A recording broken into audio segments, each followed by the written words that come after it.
जब यूरोप अंधेरे में डूबा हुआ था, जहां चर्च इल्म को हराम समझता था, जहां किताबें जलाना ईमान माना जाता था, उस वक्त मुसलमानों की दुनिया रोशनी में नहा रही थी।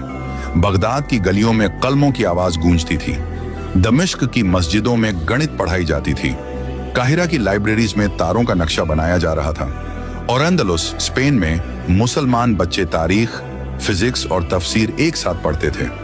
वो वक्त जब इल्म इबादत बन गया था। अल जजरी, जिसने पानी से चलने वाली मशीनें बनाई, ऐसी मशीन्स जिनके बिना आज का इंजन पॉसिबल नहीं, उसने क्रैंक शाफ्ट बनाया जो आज हर कार इंजन का दिल है। इब्न सीना अविसेना, जिसने पहली बार बताया कि बीमारी शरीर में नहीं लाइफस्टाइल में होती है। उसकी किताब अल कानून फी अल तिब 500 साल तक यूरोप की मेडिकल यूनिवर्सिटीज में टेक्स्ट बुक रही।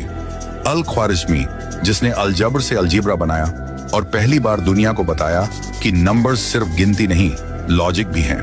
आज के एल्गोरिदम्स, एआई और कंप्यूटर्स उसी के सूत्रों से बने हैं। और इब्न अल हैथम, जिसने कहा रोशनी आंख में नहीं जाती, आंख रोशनी को समझती है। वो आज भी फादर ऑफ ऑप्टिक्स कहलाता है। लेकिन फिर आया वो काला दिन, 1258 ईस्वी, मंगोल्स का हमला बगदाद पर। लाखों किताबें, हजारों साल की मेहनत दजला नदी में फेंक दी गई, इतनी कि पानी स्याही से काला पड़ गया। लाइब्रेरीज जला दी गईं, उलेमा मारे गए, इल्म को खामोश कर दिया गया। लेकिन स्याही बहकर यूरोप तक पहुंची। यूरोप ने उन किताबों को उठाया, उनके नाम बदले और कहा, अब ये हमारा इल्म है। इब्न सीना बन गया अविसेना, इब्न रुश्द बन गया अवेरोएस, अल जजारी की मशीन्स बन गईं लियोनार्डो दा विंची स्केचेस, और उमर खयाम के गणित को न्यूटन्स लॉ कहा गया। उन्होंने कहा, वी डिस्कवर्ड साइंस। मगर सच्चाई ये थी, उन्होंने इस्लामिक नॉलेज को वेस्टर्न ग्लोरी में लपेट दिया। फिर जब यूरोप डार्क एज से निकला, उन्होंने उसे कहा रेनेसांस, पुनर्जागरण। मगर वो रोशनी बगदाद की राख में जली थी। आज भी नासा के सैटेलाइट्स हों, एआई के न्यूरल नेटवर्क्स हों, या हॉस्पिटल्स के सीटी स्कैनर्स, हर जगह अल जजारी, इब्न सिना और अल ख्वारिज़मी की छाया जिंदा है।